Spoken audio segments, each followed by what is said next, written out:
친애하는 국민 여러분, 주정환입니다. 오늘은 남대문 실로암 안경원의 대표로 일하는 윤인한 성도님의 겪었던 얘기를 말씀드리겠습니다. 태어날 때부터 소경되었던 자가 예수님을 만나 눈을 떴다는 연못 실로암. 요한복음 9장에서 기적의 사건을 보여주는 실로암은 보냄을 받았다라는 뜻을 가지고 있다. 목사님이 기도하며 붙여주신 안경점 이름이 실로암인 것은 나 역시 남대문 시장에 보냄받은 자이기 때문이다. 처음 가게를 시작하고 너무나 힘든 시절, 꽃을 꽂고 남대문 시장을 돌아다니던 미친 여자를 보며 하나님께 기도드린 적이 있다. 하나님, 아무 걱정 없는 저 여자가 부럽습니다. 차라리 저렇게 웃으며 살게 해주세요. 그런데 기도를 하는 내 마음에 점차 이런 생각이 들기 시작했다. 그래, 나도 이곳에 나를 보내신 하나님의 뜻에 온전히 미칠 수 있을 만큼 최선을 다해 살아야겠구나. 그때부터 나는 언제나 실로암, 보냄받은 자라는 생각으로 살고 있다. 나는 1947년 경북 예천에서 가난한 집안의 6남매 중 장남으로 태어났다. 손수 지으신 초가 3간에서 새살림을 시작하신 부모님은 가난했지만 행복한 신혼을 보내셨다고 한다. 그러던 중 1950년대 아버지는 친구 두 분과 제주도 모슬포로 군 입대를 하셨다. 아버지를 일찍 제대시키려고 어머니는 집에 있는 얼마 되지 않는 땅 몇 대기를 팔아 제주도의 군에 계시는 아는 분께 돈을 조금 들였던 것 같다. 그러나 그분이 제주도 군부대를 방문했을 때 아버지는 이미 논산훈련소 조교로 차출되었고 그 바람에 같이 입대하신 친구들보다 훨씬 늦게 제대하게 되었다. 설상가상 훈련소에서 사격 조격을 하셨던 아버지는 한쪽 귀가 많이 상한 채로 집으로 오셨다. 그 이후 평소 술을 좋아하시던 아버지는 더욱 술에 의존하셨다. 왜 돈 없애고 제대는 더 늦게 하게 했냐? 다른 사람으로도 생겼냐? 밤마다 술을 드신 아버지는 어머니를 괴롭히셨고 급기야는 알코올 중독의 의처증까지 보이셨다. 살이 멀다 하고 도망다니는 어머니를 지켜봐야 하는 현실. 그러한 환경에서 자란 나는 8살을 맞아 학교에 입학했다. 우등상을 받을 만큼 공부는 곧잘 했지만 사친애비, 기성애비를 내지 못해 태반은 쉬어야 했다. 도시락을 쌀 수 있는 여건도 못 되어 이름 본 깊은 산속을 돌아다니며 쑥으로 허기진 배를 채우고 소나무 껍질을 벗겨 먹던 것은 돌아보면 참 슬프지만 아름다운 추억이었다. 결국 제대로 끼니를 이룰 수 없었던 나는 학교를 그만두고 11살 어린 나이에 마을 부잣집에서 하루 종일 일해주고 새끼밥을 얻어먹는 머슴 신세로 전락하게 됐다. 한창 감수성이 예민하던 10대 소년이 겪는 머슴살이는 몸의 고달픔보다도 열등감과 자존심 때문에 견디기 힘든 것이었다. 교복 입은 아이들만 보면 눈이라도 마주칠까봐 두려워 구석으로 몸을 숨겼고 내 신세가 너무 답답해 수없이 자살 충동을 느끼곤 했다. 당시에는 이해하기 어려웠지만 돌아보면 그 시간이야말로 하나님이 나를 다듬고 훈련시켰던 과정이라는 것을 깨닫게 된다. 그 시절들을 거쳤기에 나는 지금 소외되고 상처받은 수많은 사람들을 진정 가슴으로 품을 수 있게 되었다. 열등감이 빠져 괴로워하는 사람들을 보면 나도 그렇습니다 하며 같이 보듬어 안고 울 수 있는 가슴을 주시기 위해 하나님께서 나를 훈련시키셨던 것이다. 희망 없고 비참한 생활 속에서 하나님은 보살이셨던 우리 할머니를 통해 내게 한 줄기 빛을 보여주셨다. 할머니는 내가 태어날 때부터 절에 내 이름을 적고 불공을 드릴 만큼 불심이 지극한 분이셨다. 어느 일요일 아침 잔치집에 초대받아 가셨던 할머니가 나를 찾아오셨다. 할머니는 손자에게 주겠다고 코 묻은 손수건에 잔치 떡 2개를 싸가지고 대문 앞에서 나를 기다리고 계셨다. 금쪽 같은 손자가 저고리와 바지도 없이 팬티 차림으로 있는 것을 보신 할머니, 앙상한 갈비뼈를 내놓은 채 맨발로 꼴을 베러 나가려는 손자를 보시며 얼마나 가슴이 아프셨을까. 할머니는 내 손을 잡고 이렇게 말씀하셨다. 불쌍한 자식, 너는 전생에 무슨 죄를 죄가 많아서 다른 애들은 다 공부하는데 학교도 못 다니고 머슴살이가 웬 말이냐. 사람이 글을 모르면 눈뜬 장님이니까 마을 넘어 예배당이라도 가서 글을 배워라. 보살이셨던 할머니가 내게 예배당에 가라고 하시다니 할머니는 마을 너머에 예배당이 새로 생겼다고 하시며 교회에서 배포한 전도용 요한복음을 내게 건네주셨다. 그렇게 해서 나는 그저 글을 배워야겠다는 일념으로 주일학교에 다니기 시작했다. 내가 살던 안동 예천은 대대로 유불상상에 깊이 젖어있는 곳이었다. 파평윤 씨들이 모여 사는 집성촌인 만큼 모든 주민들이 다 한 할아버지의 자손이었고 문중에서 정한 규칙은 마을 사람들에게 법 같은 효력을 발휘했다. 마을 어른들은 예수쟁이가 들어와서 마을 기강을 흐트러 놓는다고 화를 내시며 누구도 교회에 나가서는 안 된다는 엄명을 내리셨다. 그래서 그 큰 동리에서 주일학교 남학생은 나 한 사람이었고 나는 예수님을 믿는다는 이유로 많은 핍박을 받게 되었다. 내가 머슴살이 하던 젊은 우리 마을 한복판에 있는 데다가 마당이 가장 넓은 일요일이면 어김없이 온 동네 아이들이 모여 뛰어놀곤 했다. 걱정 없이 뛰노는 아이들을 보고 있노라면 예민한 내 열등감 때문인지 무심코 눈만 마주쳐도 나를 무시하고 비웃는 것 같아 피하고 싶었다. 게다가 예수 믿는 사람에 대한 인식 자체가 싸늘하던 시절이었기에 서너 살 많은 형들은 내가 교회에서 돌아오면 우르르 몰려와서 발길질을 하고 머리를 쥐어 박았다. 가난뱅이, 술주정뱅이 아들, 학교도 못 다니는 바보 같은 놈, 교회는 저런 놈이나 다니는 곳이지. 나름대로 따돌림과 핍박을 견뎌보려고 했지만 그것은 너무나 큰 고통이었다. 어린 나이였음에도 불구하고 나는 죽고 싶다는 생각을 했다. 산에 꼴을 베러 갈 때 몰래 칼을 가지고 올라가 자살을 시도하려 했던 적도 많았다. 마음을 털어놓을 사람이 없었기에 나는 주일학교 선생님께 하소연을 했다. 선생님, 죽고 싶어요. 내게 들려주신 선생님의 말씀을 잊을 수 없다.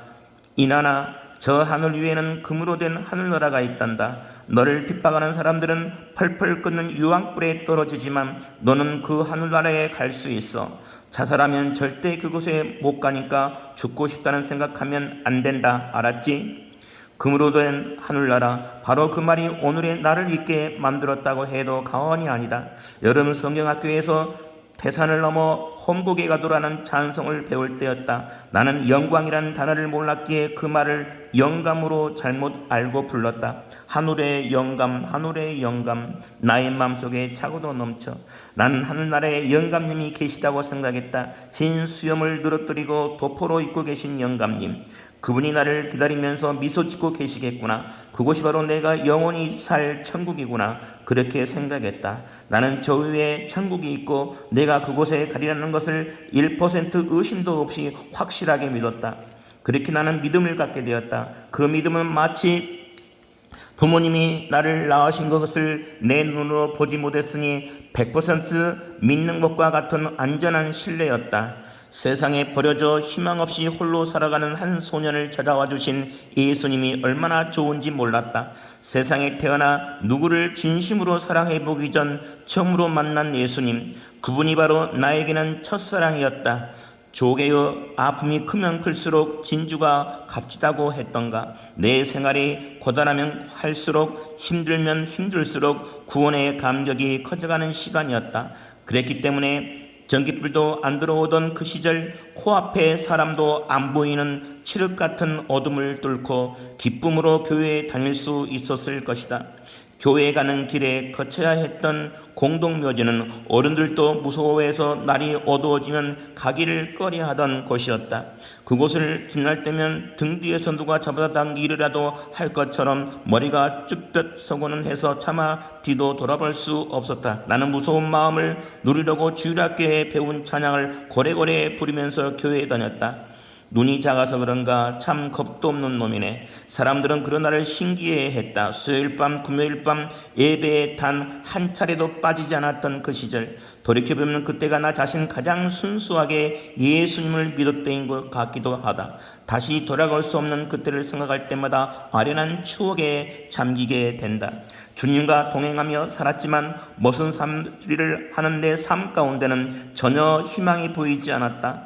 10살 때부터 내 가슴에는 한 가지 소원이 있었다. 바로 서울 올라가고 싶다는 것이었다. 명절이 되면 서울에 내려오는 친척분들께 밥이라도 실컷 먹게 중국집 배달 온 자리 좀 알아봐 달라고 부탁을 드렸지만 아무도 들어주지는 이가 없었다. 내 나이 16이 되었을 때 결국 나는 혼자 힘으로라도 서울에 올라가기로 결심을 했다. 그러자 내 계획을 들은 친구 한 명이 지금 헤어지면 다시 만날 날을 기약할 수 없으니 사진 한 장이라도 같이 찍자고 했다. 찢어진 잠바를 입고 찍기가 부끄러워서 사진관 앞에서 잠깐만 입고 돌려주겠다고 사정을 했지만 내게 교복을 빌려주겠다는 사람은 아무도 없었다. 결국 나는 찢어진 잠바를 입은 채로 교복 입은 친구와 사진을 찍었다. 그 나이에 될 때까지 카메라를 구경해 본 적도 사진을 찍어 본 적도 없던 내게 그 초라한 흑백 명함판 사진이 태어나서 만져본 나의 첫 사진이었다. 덜컹거리는 완행버스를 14시간 타고 도착한 서울. 그러나 막상 서울에 도착해서도 갈 곳이 없었다. 허기진 배를 안고 거리를 헤매다가 남산 근처 태계로 육교에 올라섰을 때였다. 추위와 배고픔에 지쳐 여기서 그냥 뛰어내려 버릴까. 모든 것을 포기하고 싶던 내게 주일학교 선생님이 하신 말씀이 떠올랐다. 이나나 저 사람은 절대 금으로 된 하늘나라에 갈 수가 없단다. 서울에 올라와서 처음 시작한 일은 비누나 연필 같은 잡화를 파는 행상이었다. 하루 종일 돌아다녀도 수입은 변변치 않았다. 그러나 나는 돈 대신 받은 보리쌀을 근처 구멍가게에서 돈으로 받고 반드시 11조를 지켰다. 11조를 하는 것과 더불어 나는 곧 동생들의 학비를 대고 싶었다. 학교에 다니지 못한 것이 가슴에 한으로 남았기에 동생들만은 제대로 공부를 시키고 싶었던 것이다. 밑에 여동생은 야간 요상을 다니면서도 공부를 잘해 12반 학생들 중에 늘 1등을 도맡아 했다. 그런 동생이 마음 놓고 공부할 수 있도록 도와주고 싶은 것이 오빠의 마음이었다.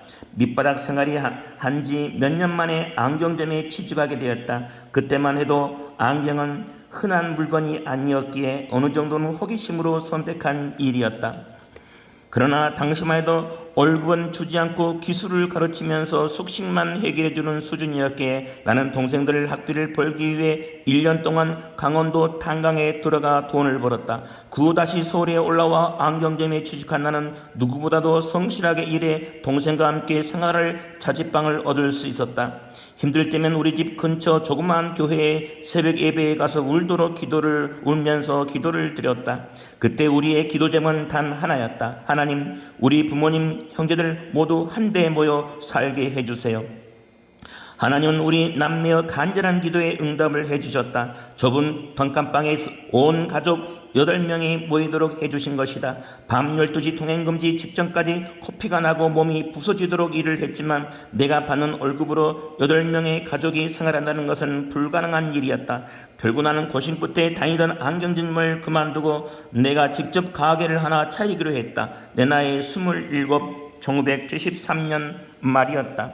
직장을 그만둔 나는 기도원에서 열린 1914년 신년성에 참석해 3일 밤낮을 울며 주님께 매달렸다. 기도의 기간 중 새벽 예배 시간이었다. 목사님의 말씀 한마디에 가슴 속에 와 박혔다. 너 오른손으로 하는 모든 일을 축복해 주실 것이라. 초등학교도 못 나오고 글도 잘못 쓰고 열등감으로 가득 차 있는 내게 그 말씀이 얼마나 큰 희망이 되었는지. 하나님이 축복해 주시면 나도 부자가 될 수 있구나.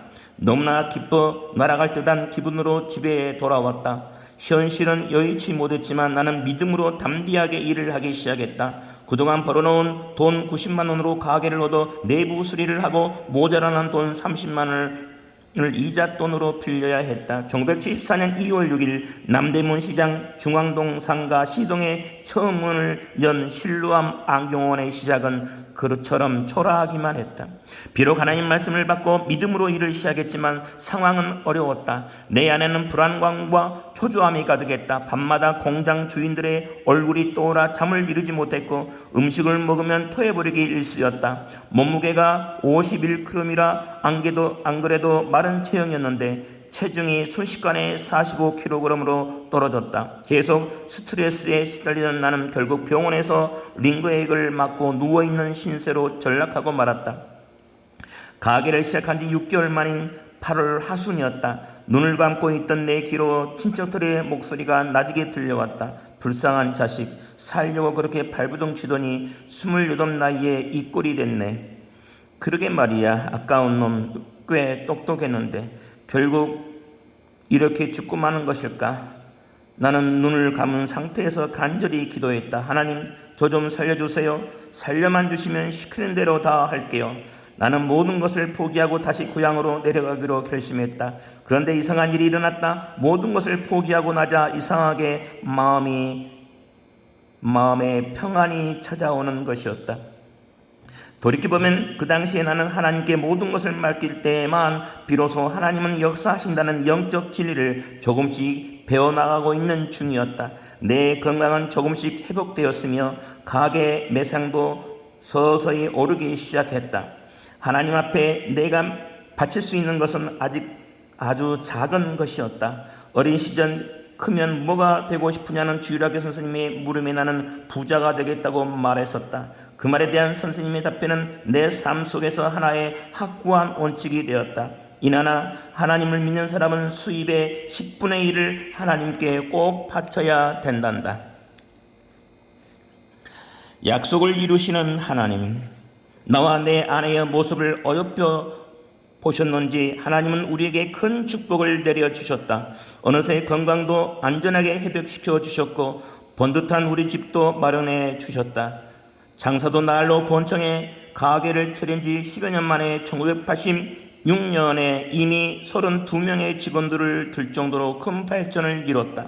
그 가운데 놀라운 사건도 일어났다. 1977년 9월 17일 추석을 앞둔 남대문 시장 일대에 대화재 사건이 난 적이 있었다. 수많은 가게가 다 불타버렸음에도 불구하고 우리 실로암 안경엄마는 거짓말처럼 타지 않고 무사했다. 나는 하나님이 강하신 손으로 우리 가게를 지켜주셨다고 믿는다. 기적의 사건을 계기로 내가 체험한 하나님의 은혜를 증거하는 간증 집회에 초청받아 서게 된 지 올해 29년을 맞았다. 이처럼 하나님이 나를 사용하시기까지는 그의 합당한 계획과 인도하심이 있었다. 나는 커서 선생님이 될 거야. 의사가 될 거야.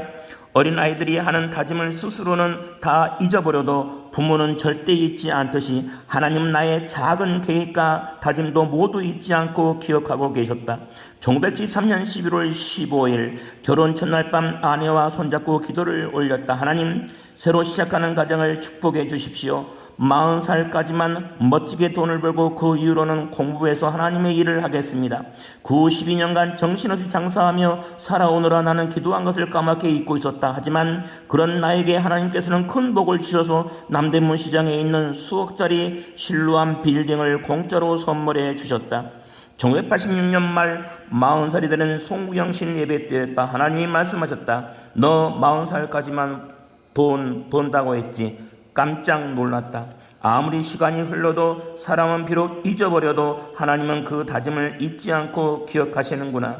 나는 신실하신 하나님과의 약속을 어길 수 없었다. 결국 운영하던 안경 도매상가를 37명의 직원들에게 골고루 나누어 주었고 소매로 운영하던 작은 가게만 아내와 4명의 직원이 관리하도록 했다. 사업이 가장 잘 되고 가장 많은 돈을 벌고 있을 때 그것을 내려놓고 하나님의 일에 헌신하기로 다짐한 것이다.